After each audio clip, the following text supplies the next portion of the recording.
أعوذ بالله من الشيطان الرجيم بسم الله الرحمن الرحيم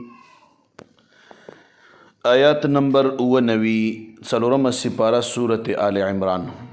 فيه آيات بينات مقام إبراهيم.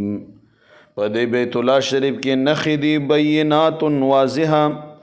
مقام ابراهیم، مقام ابراهیم هم ورکشته دی چې په کومه تیږه به ابراهیم علیه السلام ودرېدو او کعبه یې جوړوله. ومن دخله او هغه څوک چې داخل شي بیت الله شریف ته کانا آمنا وي به په امن کې.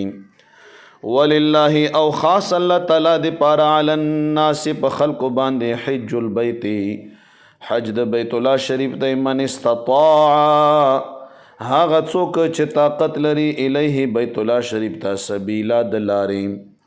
ومن کفر او هغه څوک چې کفر وکړي فإن الله بس بشک الله تبارک وتعالی غنی بے پروا دی عن العالمین د مخلوقاتنا. نو بیت الله شریف د امن ځای دی، امن ډېر ښکلی شی دی. الله دې موږ تاسو نصیب کې چې امن وي، کاروبار، روزګار، عزت نفس هر څه به برقرار وي، او چې امن نه وي دا یو شی نشي کېدی. دغې وجې نه الله تبارک وتعالی یو خصوصیت باندې د امن ذکر وکړو. رسول الله صلی الله علیه وسلم فرمای یو مسلمان په بل مسلمان باندې د وینا د عزت دا چې دا حرام دی په د باندې چې یو مسلمان د بل مسلمان بیزتی وکړي یا د هغه مال په ناجایزه واخلي یا د هغه وینه په ناجایزه توی کی، دا د یو مسلمان بل مسلمان باندې ناروا دی.